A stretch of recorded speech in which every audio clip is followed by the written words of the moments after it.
Германската комисија за вакцини, позната по кратенката СТИКО, препорачува лицата помлади од 60 години кои примиле прва доза вакцина против COVID-19 од AstraZeneca за втората доза да добијат вакцина од друг производител. Претходно истата комисија препорача вакцината на AstraZeneca да се користи само кај лица над 60 години поради појава на тромбоза кај помлади лица кои ја примиле првата доза на вакцината. Сепак во дополнување на истите препораки, СТИКО посочува дека нема научни докази дали е безбедно двете дози да бидат од различни производители. Се додека соодветните податоци не станат достапни, СТИКО препорачува за луѓето под 60 годишна возраст наместо втора доза од AstraZeneca да им биде дадена доза од вакцина со информациона РНК 12 недели по првата доза, пишува на веб страната на Германскиот институт Роберт Кох.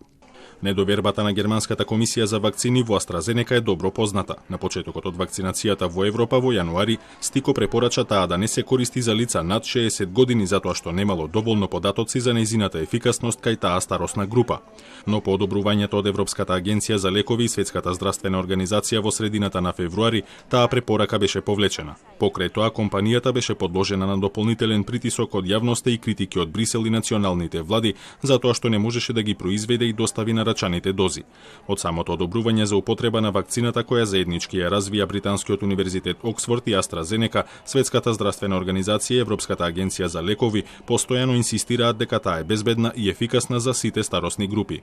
По објавувањето на препораката на СТИКО, компанијата AstraZeneca соопшти дека безбедноста и ефикасноста на нејзината вакцина ја потврдуваат Британската агенција за лекови и здравствени продукти и Европската агенција за лекови.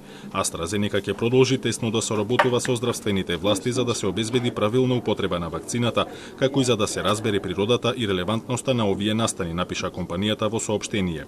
Според нејзините податоци, кои опфаќаат десетици милиони вакцинирани ширум светот, AstraZeneca тврди дека вакви случаи на тромбоза не се регистрирани почесто отколку што би се очекувало.